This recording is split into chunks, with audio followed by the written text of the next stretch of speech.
This is embarrassing. Jason Kidd still refuses to put a point guard in the starting lineup. He refuses to run the right rotations and the right defensive sets, getting guys the best looks possible, which is the reason why the Dallas Mavericks are currently sitting with a record of 2-4, while also simultaneously losing to two of the worst teams over the last several seasons in the NBA. First, we lost to the Wizards, but then tonight, we lose 122-110 to the Detroit Pistons, who did make the playoffs last year. I'll give them their props and respects, but the Dallas Mavericks already went into this game without Anthony Davis, knowing it was going to be a tough match, but we still made it somewhat competitive. We were staying in the game for the majority of the game. But like always, things fell apart. The Dallas Mavericks have a bottom 2 defense in the NBA, and they proved it tonight, where sometimes the offense looked good. Sometimes the offense wasn't even there, especially down the stretch when we got outscored time and time again while we're trying to get ahead when the game was so close. The Dallas Mavericks continue to disappoint. The team does not have an identity, and honestly, I don't know who really stood on business tonight. But how's it going, everybody? My name is Marcel Martin. This is Mavs Digest, bringing you the latest news on everything Mavericks related. And we're not even going to talk about the sub count. I appreciate all you guys subscribing to the channel, but we need to talk about what is going on with this team. I would love to see some wins against teams that we know we can beat. All due respect to the Detroit Pistons. Yes, they made the playoffs last year. Yes, Cade Cunningham looks phenomenal, but tonight it wasn't even Cade Cunningham that looked good. We made Jalen Duren look like prime Shaquille O'Neal, getting anything he wanted in the paint. The Pistons had over 70 points in the paint. One of the biggest issues that this Dallas Mavericks team has had all season long, and the majority of last season, was perimeter defense. Teams were able to shoot threes at a very high efficiency against us. It didn't matter what we did. Today, we stopped that. The Pistons really didn't shoot that well from three. We defended the three ball very well. But none of that matters if every single player can just attack the basket, get a floater, get a dunk, back us down, and get an easy layup off the glass. We could not defend the paint, even with Daniel Gafford back. We did find out before the game Daniel Gafford would be made available, but on a minutes restriction. Only played about 17 minutes. Not too bad for his first NBA game of the season. But overall, we just couldn't do anything. Dwight Powell couldn't defend the paint. PJ couldn't defend the paint. PJ was not staying on business tonight. He was in foul trouble and was just nowhere to be found. Cooper Flagg, still just average, I guess. Nothing really to be excited about. But it was D'Angelo Russell. 31 points off the bench for the Dallas Mavericks. Was the only player who looked like he showed up to try and get a dub. And if we take a look at the box score from tonight, not much to really talk about. But like I said, Daniel Gafford in his first game back had 7 points.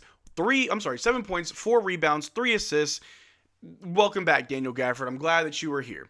PJ Washington in 36 minutes had 6 points, 5 rebounds, 5 assists, shot 3 of 13 from the floor and 0 of 5 from 3. Not the best game from PJ, especially someone who was really just there for us. Someone who was really consistent all season long, and I'll give him grace. Good players can have bad games. These happen. But we got to talk about those bad games still, as he was just inefficient from the floor, shooting very poorly. The defense was good until it wasn't. Towards the end of the game, PJ was just committing bad calls, bad fouls. He had only 2 fouls, but those were bad fouls towards the end of the game that we really didn't need. Not the best look from PJ. I expect that he'll bounce back on Monday against the Rockets, but tonight, absolutely abysmal. Didn't stand on business at all. Cooper Flagg also just there. Yes, he had 16 points, 8 rebounds, 4 assists, and 1 steal. He shot 3 of 14 from the floor, 2 of 6 from 3. Glad he made all his free throws. And there's a lot that I can say about Cooper Flagg. Now, yes, we're 5 games in. You guys would be very quick to remind me it's only 5 games. It's like Monday, only 6 games. Eventually, we need to see something from Cooper Flagg. I truly do believe we have not yet seen the best or the most that we will get out of Cooper Flagg so far. I am excited and I cannot wait for that to happen. But in games like this, where yes, 16 points look good. You had a few assists. That's great. You shot 3 of 14. Many times he would be under the basket instead of just trying to go up with force, maybe get a foul and go to the line. He's passing it. Almost every time, just passing open looks. It did not make sense to me what Cooper Flagg was trying to do. I understand he's not going to really take over. He's not going to just force a win by just going out there and doing everything himself. And I get that. He's a rookie. He's 18. You don't have to remind me. I know. We all know. But we're going to call it like it is. There are things that are a part of Cooper Flagg's game that just doesn't look good. Not scoring when you are able to or when you have a good look. is very, very frustrating. I get it, you want to get guys involved. I get that you're a point guard, I guess, a point forward, whatever you want to call it. But we need Cooper Flagg to just get the easy buckets. Just get the easy buckets as they come. But what I saw from Cooper Flagg was just uninspiring. It was very mid. I mean, yeah, 16 points, that's great. 8 rebounds, also good. 4 assists, I love that. But 3 of 14, he would have a crazy stat line if he just made a few more of his shots. If he was able to be more efficient on defense. I will also add that his defense was horrible. He was tied with Najee Marshall for the worst plus-minus on the team with a -21. And that, he had a -12. Klay Thompson had a -21. We'll talk about that in a little bit. But Cooper Flagg, we still haven't seen his best yet. I'm looking forward to it, but it was not tonight. And then there's Klay Thompson. We've talked about Klay Thompson a lot over the last few days. And tonight, he did look better on the offensive end. He had 11 points, 3 rebounds, 1 assist. He shot 4 of 9 from the floor, 3 of 7 from 3, which I absolutely love. But was a complete and utter cone on defense. Team worst -21. Klay Thompson, thank you for the threes. Thank you for the offense. Just defense, maybe we need both. We can't just have one. But it seems like the Dallas Mavericks will either give you good offense or give you good defense. We just can't ever have decent of either or. And then to round off the stars, Max Christie had 13 points, 6 rebounds, 5 assists, shot 5 of 9 from the floor, 2 of 5 from 3. Can't be too mad with what we saw from Max Christie. He's been very consistent all season long, and I'm appreciative that we have him. But off the bench, where a lot of our success would lie on if we did win, you got Dwight Powell with 5 points, 6 rebounds, 1 assist. Caleb Martin with 2 points, 2 rebounds, 1 assist. Najee Marshall with only 7 points, 2 rebounds, no assists, and 1 steal. Haven't really been getting a lot out of Najee Marshall as of late. Tied for team worst -21. We know that Najee Marshall wears many different hats. We know that he's a point guard, a shooting guard, small forward, small ball 4, maybe 5. We know that we kind of throw him around everywhere. Some nights look great, some nights a little bit uninspiring. I'm not saying this was a horrible night from Najee, just wasn't the ones that we definitely needed from him. And then D'Angelo Russell, the only player who really seemed to show up tonight off the bench, when he was also, may I remind you that before tonight's game, he was listed as questionable, dealing with a left knee contusion. At the last second, he was made available. They said minutes restrictions, but D'Angelo Russell had other plans. He played 30 minutes, the most off the bench, had 31 points, 7 rebounds, 3 assists, shot 10 of 17 from the floor, and 7 of 13 from 3. And again, being one of D'Angelo Russell's biggest defenders, it feels like. I'm president of the D'Angelo Russell fan club.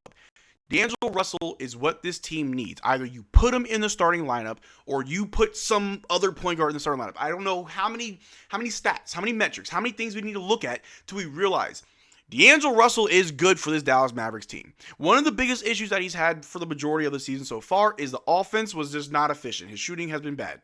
Tonight, it was good, and I get it. D'Angelo Russell can be up and down, not the most consistent. But how many times do we need to see this team find success when we have a point guard until we decide to put a point guard in the starting lineup? We can win these games. Again, the Pistons and the Wizards, historically bad games in recent memory. We've lost to both teams already.